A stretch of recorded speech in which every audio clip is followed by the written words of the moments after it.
ကျွန်တော်အံ့ဩတဲ့သတင်းပြနေပြည်တော်တွင်ကပ္ပစ73မှဗိုလ်မှူးဖြိုးမင်းကျော်တွန်းပြည်စုံတို့ကိုငွေကျပ်သိန်း2000ကျော်နဲ့အတူဖမ်းမိတော်လဲစစ်တပ်တိုက်ခိုက်မှုကြောင့်သေဆုံးတဲ့ဒါခေတ်သစ်မီဒီယာပါရန်ကုန်ဧပြီလ21ရက်နေပြည်တော်ဥတ္တရသီရိမြို့နယ်ကပ္ပစ73မှဗိုလ်မှူးဖြိုးမင်းကျော်တက်ကျက်အောင်စော်နိုင်နဲ့ရဲဒုတက်ကျက်ထွန်းပြည်စုံတို့ကိုငွေကျပ်သိန်း2000နဲ့အတူဖမ်းမိတော်လဲစစ်တပ်တိုက်ခိုက်မှုကြောင့်သုံးဦးစလုံးသေဆုံးသွားကြောင်းအဖိနှိခံပြည်သူလွတ်လပ်ပြည်သူတော်လှန်ရေးအင်အားစုပြည်သူလွတ်မြောက်ရေးတပ်မတော် OPRF PLA တပ်ဖွဲ့မှတာဝန်ရှိသူတို့ကရန်ကုန်ခေတ်သစ်တို့သတင်းဌာနတို့ပြောကြားသည်တဲ့ဖြစ်စဉ်ကဧပြီလ19ရက်နေ့ကအကြမ်းဖက်စစ်ကောင်စီဌာနချုပ်ရုံးဆိုင်ရာနေပြည်တော်တိုင်းဥတ္တရသီရိမြို့နယ်လမ်းပန်းတနေရာတွင် OPRF PLA အဖိနှိခံပြည်သူတော်လှန်ရေးအင်အားစုပြည်သူ့လွတ်လပ်ရေးတပ်မတော်မှရဲဘော်များကအချိန်3နာရီကျော်ကြာထိန်းချုပ်စစ်ဆေးခဲ့ကြောင်းထို့သောစစ်ဆေးနေစဉ်ဗိုလ်မှူးဖြိုးမင်းကျော်အပါအဝင်3ဦးကိုဖမ်းဆီးမိတယ်ဒါတော့ပဲကျွန်တော်တွေကထားတော့နေပြည်တော်မှာ PDF တွေကနေပြည်တော်ကဥတ္တရပြည်နယ်မြို့နယ်လမ်းတလမ်းကို3နိုင်ကျော်ထိန်းချုပ်ထားနိုင်တယ်နေပြည်တော်ထဲမှာကိုသူတို့ရဲ့ဗိုလ်မှူးတစ်ယောက်နဲ့နောက်2ယောက်ကိုဖမ်းနိုင်တယ်ဒါကဘာကိုပြနေတာ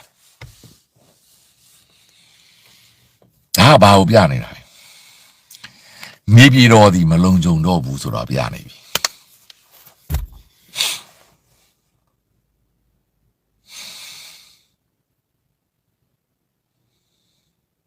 ယူလေးပဲနေပြည်တော်မှာဥတ္တရသီရိမြို့နယ်မှာလမ်းတလန်းကိုရန်ကုန်မြို့ကလမ်းတလန်းလို့ပေါ့ဗျာဗိုလ်တော်ကလမ်းတလန်းကို PDF တွေက3နိုင်ကျော်ထိန်းချုပ်ထားပြီးသူတို့ရဲ့ဗိုလ်မှူးတူကိုဖမ်းမိတယ်အဲ့ဒါဘာကိုပြနေတာလဲနေပြည်တော်ဒီမလုံခြုံတော့ဘူးကျွန်တော်တို့ဒီနေပြည်တော်ဒီထိုးပေါက်ဝင်ရောက်ထားပြီးအင်္ဂါတော်ရိုက်ကိုဝိုင်းထားပြီးဆိုတာကိုပြနေပြီဒါကြောင့်သူတို့ဒီဆွေးနွေးမယ်ဆိုပြီးတော့သတင်းတွေထွက်လာတာဒါဆိုရင်အဲ့ဒီဖွဲ့တွေဘာလို့သူတို့လိုက်မရှင်းနိုင်လဲလိုက်ရှင်းလေသူတို့မှအင်အားရှိတယ်ဘာလို့လိုက်မရှင်းနိုင်လဲဒီလူတွေပြေးတော့အနောက်ကလိုက်လေလိမ်ပြန်လက်ရှိတယ်ရဟတ်ရင်လက်ရှိတယ်ဘာလို့မလဲသူတို့မှလိုက်နိုင်တဲ့အင်အားမရှိတော့ဘူးမန္တလေးမပြောနဲ့လာရှိုးမပြောနဲ့ရန်ကုန်မပြောနဲ့နေပြည်တော်မှာဒီလူတွေက3နာရီထိန်းလိုက်ချင်သူတို့ဘာထိုင်လို့နေကျွန်တော်မသိလို့မေးကြည့်တာ3နာရီအတွင်းမှာ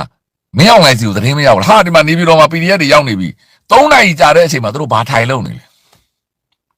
ဟိုတော်ကငလီလှုပ်တော့တဲ့အချိန်တော့ပြောသလိုတနာရီကြာသူအပြင်မှာကိုတုတ်ထိုင်နေရတယ်လို့ပဲ3နာရီကျော်ကြာတဲ့အချိန်မှာနေပြည်တော်ကိုကားနဲ့လာလို့မရဘူးလားရဟတ်ယာဉ်နဲ့လာလို့မရဘူးလားဘာလာဝိုင်းလို့မရဘူးအဲ့လူတွေနောက်လိုက်လို့မရဘူးလား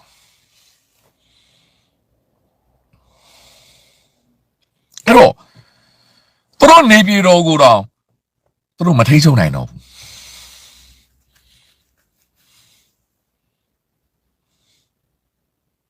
အဲ့ဒါအရှိတရားပဲ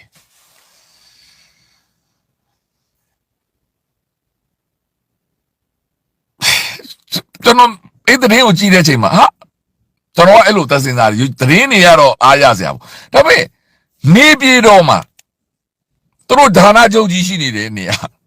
မှာသူတို့ဗိုလ်ချုပ်တွေအများကြီးရှိနေတဲ့နေရာမှာ3နိုင်ကျော် PDF တွေကထိန်းထားတယ်သူတို့ဗိုလ်မှူးတယောက်တော့ဖမ်းသွားနိုင်တော့သူတို့ဘာထိုင်လုံနေတယ်3နိုင်ဆိုတဲ့အချိန်သူတို့ဒီမလုံနိုင်တော့ဘူးလုံနိုင်စွာမရှိတော့ဘူးနေပြည်တော်ကပျက်စီးသွားပြီသိကြသွားပြီဒါကြောင့်ကျွန်တော်ပြောဒီချိန်မှာနေပြည်တော်ဝင်ပြုံးရင်ရပြီဒို့ဒီမို့သူတို့ကိုယ်တိုင်နေပြည်တော်ကနေထွက်ပြေးပြီသူတို့ရဲ့အထိုင်စခန်းပြက်ပြီခင်ဗျားဗျာအဲ့ဒီနေရာမှာကျွန်တော်တို့ပဲအင်အား1000လောက်နဲ့တော့ဝင်လာလို့ရခင်ဗျားလေ6လုံးနဲ့အိမ်တော့ဝင်စည်းလို့ရမလားမသိဘူးပြောချင်တာကသူတို့ဘက်ကလုံးဝဒီသတင်းကြီးကအလွန်အမတန်ရှက်စရာကောင်းတဲ့သတင်းကြီးပဲသူတို့ဘက်ကဒါဆိုရင်သူတို့ကဆွေးနွေးပွဲလုပ်ချင်တယ်လို့ပြောတယ် ဒါကိုကျွန်တော်ဒီနေ့သုံးသက်ကြည့်ကြအောင်သူတို့ဘယ်နေ့ကဗိုလ်ချုပ်ရာပြည့်လာပါသူတို့ဘက်ကပြောတာပေါ့ဗျာ NUG နဲ့ PDF နဲ့ဆွေးနွေးမယ်ကျွန်တော်တို့ဘက်ကဘယ်လိုတုံ့ပြန်မလဲဒီအကြောင်းအရာကိုကျွန်တော်ဒီနေ့ဆွေးနွေးကြည့်ကြအောင်ကျွန်တော်ရဲ့တူဒီတော့သဘောထားနော်ကျွန်တော်ရဲ့သဘောထားโอเคဆွေးနွေးမယ်သူတို့ဘာကြောင့်ဆွေးနွေးကြတာလဲအခုလိုနေပြည်တော်ကို3နိုင်လောက်ဝိုင်းခံတာသူတို့မလုံနိုင်လို့ဆွေးနွေးကြတာရှုံးလို့ဆွေးနွေးကြတာဒိုဒီမောနောက်တနည်းကသူတို့ရွေးကောက်ပွဲလုပ်ချင်လို့ဆွေးနွေးကြတာသူတို့ဘက်ကကဘာကိုပြတာပေါ့ဗျာသူတို့ကအပြစ်ခတ်ရစေးလုပ်ပါတယ်ဒီဘက်ကမလုပ်ပါဘူးဘာညာပေါ့သူတို့ကလူကောင်းတွေပါဟိုဘက်ကမလုပ်ပါဘူးဘာညာပေါ့သူတို့ကအဲ့ဒါကိုပြပြီးတော့တရုတ်ကနေတစ်စင်လှုပ်ရှားဖို့ပေါ့ပြောချင်တာကအမေရိကန်အစိုးရကဒီမိုကရက်တွေကိုဒီ immigrant ကို SRB တို့ပို့တာနဲ့ပတ်သက်ပြီးထောင်ချောက်ဆင်ထားသလိုပေါ့ဗျာထောင်ချောက်ဆင်တာကျွန်တော်တို့ကမဆွေးနွေးဘူးပြောရင်လေသူကကျွန်တော်တို့ကငြိမ်းချမ်းမလို့ခြင်းတဲ့လူစစ်လူလားနေတဲ့လူမတရားတိုင်းပြည်ကိုဖျက်ဆီးနေတဲ့လူဘာညာပေါက်ကြရတွေလျှောက်ပြောမယ်ခင်ညိုလို့တို့နင်းနာတဲ့ပြည်သူတွေကိုခေါ်လာပြီးသတင်းစာရှင်းလင်းငိုခိုင်းအောင်မှာအဲ့တော့ဒါဆိုရင်ကျွန်တော်တို့ကဘာ proposal လုပ်တယ်လဲ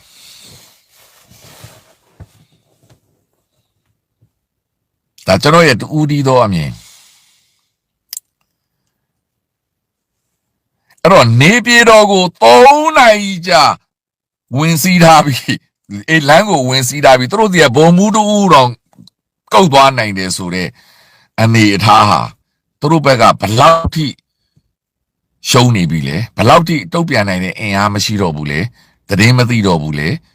မတုတ်ပြန်နိုင်တာလားသူတို့ပဲသိမယ်အဲ့တော့နေပြည်တော်ဝိုင်းထားပြီးဆိုတာလည်းသိကြသလောက်ရှိတယ်အဲ့ဒါဆိုရင်ကျွန်တော်တို့ကโอเคငါတို့ဆွေးနွေးမယ်ဘာဆွေးနွေးမယ်ကောင်းမလဲအဲ့တော့ကျွန်တော်တို့ကဆွေးနွေးမယ်ဘာဆွေးနွေးပြီးတော့ကျွန်တော်တို့က proposal တင်ရင်ကောင်းမလဲဒါကိုကျွန်တော်တို့ဒီနေ့ဆွေးနွေးကြည့်ကြအောင်တို့ကယူကောက်ပွဲလုပ်ချင်တာဟုတ်တော့မလားโอเคငါတို့လည်းယူကောက်ပွဲလုပ်မှာပေါ့မင်းတို့ကမင်းတို့မျိုးမှာမင်းတို့လို့ငါတို့ကငါတို့မျိုးမှာငါလုပ်မှာတယောက်တယောက်မနှောက်ယှက်ချင်မင်းတို့ယူကောက်ပွဲလုပ်တဲ့အချိန်မှာနေပြည်တော်ငါတို့ရသွားရင်လည်းနေပြည်တော်မှာငါတို့ယူပြောရလုပ်မယ်မင်းတို့ယူကောက်ပွဲလုပ်တဲ့အချိန်မှာငါတို့ဒီရန်ကုန်မှာယူကောက်ငါတို့ရပါရန်ကုန်ငါတို့လုပ်မယ်ပြောချင်တာကယူကောက်ပွဲလုပ်မယ်ဒီဇင်ဘာလမှာကိုရတဲ့နေရာကိုလှုပ်ချေမနှောက်ယှက်ချေငါတို့စကိုင်းမှာငါတို့လုပ်မယ်မန္တလေးမှာငါတို့ရှိငါတို့လုပ်မယ်နော်စကရင်ပြည်နယ်မှာငါတို့လုပ်မယ်ချင်းပြည်နယ်မှာငါတို့လုပ်မယ်ရခိုင်မှာငါတို့လုပ်မယ်ကိုလူကိုလုပ်မင်းတို့လည်းမင်းတို့ရှိတဲ့နေရာလုပ်ပေါ့မင်းတို့ရန်ကုန်မှာရရင်မင်းတို့ရန်ကုန်မှာလုပ်ပေါ့မင်းတို့ရတဲ့မြို့နယ်မှာမင်းတို့လုပ်ပေါ့အဲ့ဒါမျိုးညှိနှိုင်းကြရင်မကောင်းဘူးလားwin-win situation ပဲလေ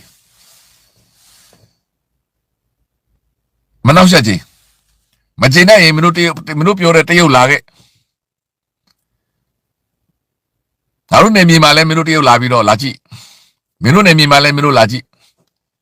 မနှောက်ယှက်ချင်ဒါဆိုရင်ငါတို့နေမြေမှာငါတို့ကြိုက်တဲ့အစိုးရအောင်ငါတို့မဲပေးမယ်မင်းတို့နေမြေမှာမင်းတို့ကြိုက်တဲ့အစိုးရအောင်မင်းတို့မဲပေးပေါ့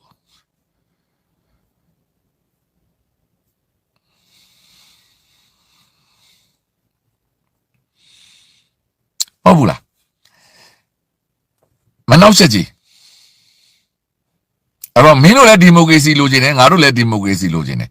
အဲ့တော့မင်းတို့အချုပ်တဲ့နေပြည်မှာမင်းတို့အစိုးရအောင်မင်းတို့မဲပေး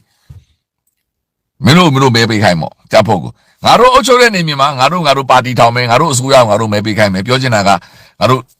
NUG အစိုးရပဲဖြစ်ဖြစ်ကရင်အစိုးရပဲဖြစ်ဖြစ် KNU အစိုးရပဲဖြစ်ဖြစ် AA အစိုးရဖြစ်ဖြစ်ကဲချမလားအဲ့ဒါမျိုးကျွန်တော်တို့က proposal ပေးလိုက်တယ်ဆိုရင်ကဘာလည်းညင်းလို့မရဘူးတို့လည်းကျွန်တော်တို့ကိုလက်ညှိုးထိုးလို့မရဘူးwin-win situation ကျွန်တော်တို့အစိုးရတွေကိုလည်းကဘာအတရားဝင်အသိမှတ်ပြုပြီးသားဖြစ်သွားမယ်တို့ဂရိမတီးဘူးဆိုတာလူတိုင်းသိတယ်လေကိုဘက်ကတို့ရဲ့ကမ်းလှမ်းတာကိုဆွေးနွေးမဲ့ proposal ကိုပြောချင်တာ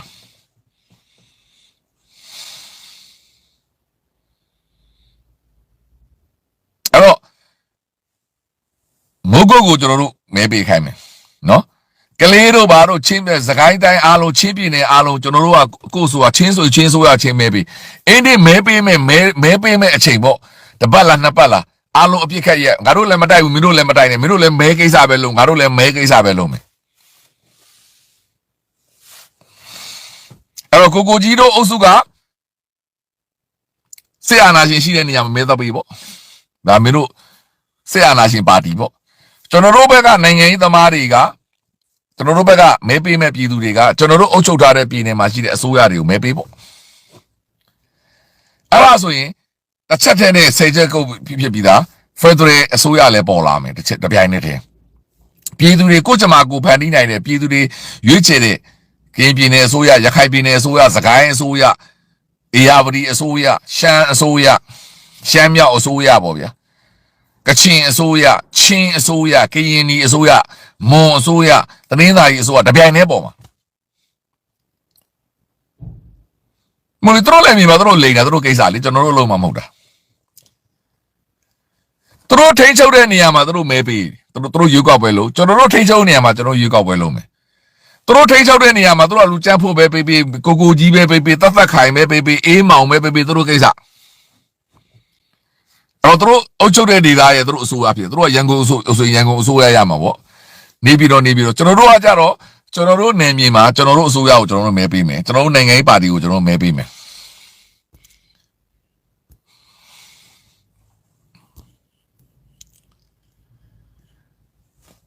အဲ့ဒါမျိုးဟုတ်လေအပြတ်တိုက်ဖို့ဆိုတာကအဲ့ဒီရွေးကောက်ပွဲလုပ်ရဲ့အချိန်မှာမျိုးတွေအားလုံးရရင်တော့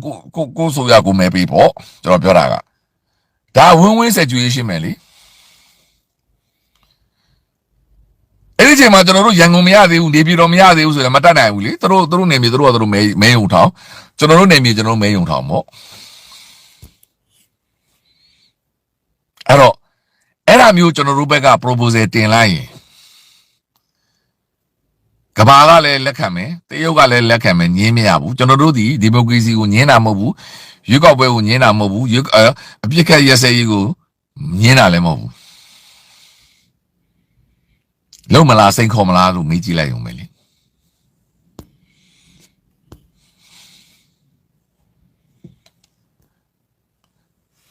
သူတို့မလုပ်ရဘူးဆိုတာသိပြီးသားလေဒါပေမဲ့ကိုယ့်ဘက်ကကမ်းလှမ်းတာကိုလက်မခံဘူးဆိုရင်ကိုယ့်တို့ကကြောက်ချအောင်ပါလေအဲ့တော့ကိုကဒါနဲ့ proposal တင်ပါလေပြောချင်တာကသူတို့ပြောသလိုပဲတနက်ရှိတဲ့လူကအစိုးရဖြစ်တယ်အဲ့တော့ငါတို့မှလည်းတနက်ရှိတယ်ငါတို့တနက်နဲ့ထိန်းတဲ့နေရာငါတို့အပိုင်နေမင်းတို့တနက်ထိန်းတဲ့နေရာမင်းတို့ပိုင်နေမင်းတို့လိန်ပြန်တဲ့နေမြေကြော်ပြီးဘုံလာကျဲနေတာကမတရားလုပ်နေတာပြောချင်တာကအဲ့လိုဒဲစိန်ခေါ်ပြီးတော့အဲ့လိုဒဲ proposal လုပ်လိုက်မယ်ဆိုရင်ကောလို့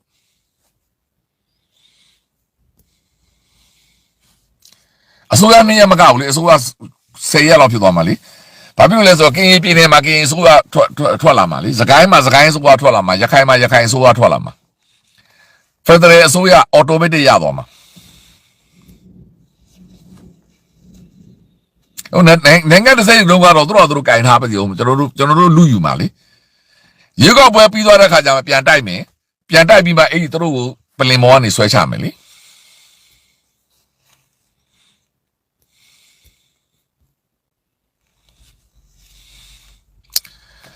စစ်ကောင်စီကိုအပြောက်တဲ့တိုက်ဖို့ဆိုတာကဒီရေကောက်ပွဲမတိုင်ခင်မှာကိုကမတိုက်နိုင်သေးဘူးဆိုရင်ကော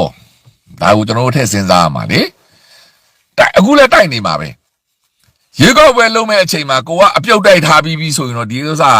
ကိုနေမြေကိုအစိုးရဖြစ်သွားပြီလေအဲ့ဒီချိန်မှာကိုကအပြောက်မတိုက်နိုင်သေးဘူးဆိုရင်ကောဆိုရင်သူ့နေရာသူရေကောက်ပွဲလုံးကိုနေရာကိုရေကောက်ပွဲလုံးမယ်အဲ့ဒါကိုသူတို့သဘောတူရမယ်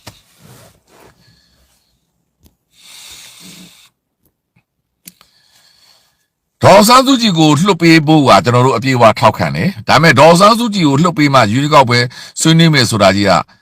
တိတ်သူတို့လှုပ်ပေးနိုင်တယ်ဘာလို့အသက်လည်းကြီးပြီကိုဒါပေမဲ့အဓိကဒေါ်ဆန်းစုကြည်မဟုတ်ဘူးဒေါ်ဆန်းစုကြည်ကိုလှုပ်ပေးခြင်းဒီဒေါ်ဆန်းစုကြည်ရဲ့လွတ်မြောက်မှုဒီအလွန်အမတန်အရေးကြီးတယ်ဒါပေမဲ့အဓိကဒေါ်ဆန်းစုကြည်မဟုတ်ဘူးဒီစစ်တပ်ကိုနိုင်အောင်တိုက်မှရမှာ စစ်တပ်ကနိုင်အောင်တိုက်မှာဖြစ်တဲ့အတွက်သူ့နေမြေမှာသူပြောချင်တာကဗျာကျွန်တော်တို့အုပ်ချုပ်တဲ့နေမြေမှာသူရွေးကောက်ပွဲပေးမလုပ်နိုင်ဘူးကျွန်တော်တို့ကိုယ့်အကိုလုံးမယ်ဒါကိုပြောချင်တာအဲ့တော့ရွေးကောက်ပွဲဆိုတာကိုကျွန်တော်တို့အနစ်နာမခံဘူးလစ်လူရှုလည်းမလုပ်ဘူးရွေးကောက်ပွဲဆိုတာကိုသဘောတူတယ်ကျွန်တော်တို့ကဒီမိုကရေစီသမားဖြစ်တယ်ဒါကြောင့်ကိုယ့်နေမြေမှာကိုလုံးမယ်မင်းတို့လည်းမင်းတို့နေမြေမှာမင်းတို့လို့အဲ့ဒီချိန်မှာဘုံမကျဲခြင်းမနှောက်ယှက်ခြင်း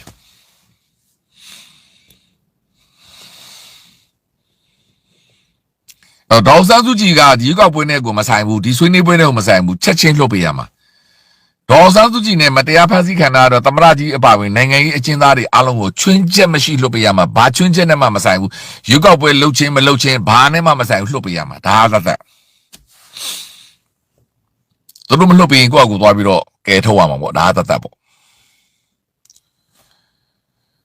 အဲ့တော့မြန်မာနိုင်ငံကိုဘယ်သူစီမံမှာကတော့သူတို့ကပလင်ပေါ်မှာရှိနေသူတို့ပဲဆက်လုပ်ပြီပေါ့ကျွန်တော်တို့ကဆက်တိုက်မှာပေါ့ဒါပေမဲ့လောလောဆယ်ကျွန်တော်တို့နေမြေကတရားဝင်ပြည်သူရွေးကောက်တဲ့အစိုးရဖြစ်သွားပြီဒီအခွင့်အရေးကိုကျွန်တော်တို့လည်းယူရမှာ NUG ကတရားမဝင်ပါဘူး KNU ကတရားမဝင်ဘူးပြောနေကြလူများအားလုံးမှာကျွန်တော်တို့ဗဇက်ပိတ်အောင်တခါတည်းလုံးမှာပြောချင်တာကစကိုင်းမှာဘသူကိုရွေးလိုက်တယ်အဲ့ဒီလူကအစိုးရပဲ NUG ဆိုရင် NUG ပဲ NUG မဟုတ်လေဘသူလဲပေါ့ကင်းပြည်နယ်မှာဘသူကိုပြည်သူကမဲပေးလိုက်တယ်အဲ့လူကအစိုးရပဲပြောချင်တာကအခုလို့ဂျားတွေကနေဟိုလိုဒီလိုတိုက်ခိုက်နေတဲ့လူများ NUG ပဲတရားမဝင်တော့လို့NLD ကိုပဲပြည်သူကမထောက်ခံလို့ဗဇက်အသံထွက်နေတဲ့လူများကိုတခါတည်းအသံပိတ်အောင်လုပ်လိုက်တာပြောချင်တာကဟုတ်တယ်မင်းတို့ NLD ကတော့အစိုးရမဟုတ်တော့ဘူးမင်းတို့နဲ့မဆိုင်တော့ဘူးမင်းတို့ရန်ကုန်သားတွေငါတို့လာပြီးအပြစ်မပြောနဲ့မင်းတို့စစ်ကောင်စီနဲ့မင်းတို့ရှင်းကြအိမ်မှာမင်းတို့စစ်ကောင်စီအစိုးရမင်းတို့အစိုးရဖြစ်သွားပြီငါတို့လွတ်မြောက်နေပြီအစိုးရငါတို့အစိုးရငါတို့အစိုးရမင်းတို့လာဝေဖန်မနေနဲ့မင်းတို့အစိုးရမင်းတို့ပြန်တိုက်ပြောချင်တာကဂျားတွေကနေဟိုလိုဒီလို NUG NLD ကိုတိုက်ခိုက်တဲ့လူများကိုပါတခါတည်းကျွန်တော်တို့ကအပိသက်ဖြည့်ရှင်းလိုက်တဲ့နည်းပဲ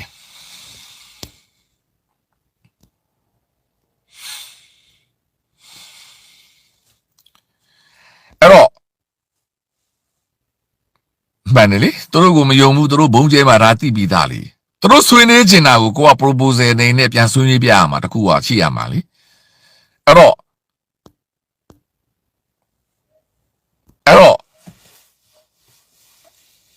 သူတို့ကိုယုံစရာမရှိဘူးဘယ်တော့မှလည်းယုံစရာလည်းမရှိဘူးဒါပေမဲ့အဲ့လိုလုပ်ပြလိုက်ခြင်းအပြင်ကို proposal ကိုသူတို့လက်မခံဘူးသူတို့လက်မခံနိုင်တဲ့ proposal ကိုကတင်တာလေအဲ့တော့မင်းတို့ရွေးကောက်ပြောချင်တာကမင်းတို့ရွေးကောက်ပွဲလုပ်မယ်ဆိုတာကမင်းတို့ထိန်းချုပ်တဲ့နေပြည်နည်းနည်းလေးနဲ့မင်းတို့လုံးငါတို့နေပြည်ငါတို့လုပ်မယ်ဆိုတာကိုသူ့ကိုပြန်စိန်ခေါ်လိုက်တာပြောချင်တာကအယက်သားစကားနဲ့ပြောရင်ဒဲကက်ထည့်လိုက်တာဒဲကက်တာ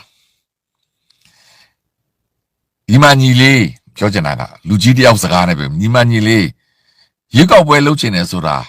အဲ့ဒီနေမျိုးကိုကထိန်းချုပ်ထားမှရွေးကောက်ပွဲလုပ်လို့ရတာမင်းတို့ကမထိန်းချုပ်ထားဘဲနဲ့ရွေးကောက်ပွဲလုပ်ချင်တယ်ဆိုရင်မင်းတို့ထိန်းချုပ်နေမြန်မင်းတို့လို့မင်းတို့ရွေးကောက်ပွဲကိုငါတို့လည်းသဘောတူတယ်ငါတို့လည်းငါတို့နေမြန်မှာရွေးကောက်ပွဲလုပ်လိုက်မယ်ဘလို့လဲသဘောတူလားလုပ်လိုက်လေကြာသလားလို့အဲ့ဒါမျိုး proposal ပေးမယ်ဆိုရင်ဒဲကစ်တာအမှန်မဲ့ဒါဒဲကစ်တာအဲ့တော့တရုတ်ကြီးမင်းတို့ကယူကောက်ပွဲလောက်ခိုင်းနေတယ်โอเค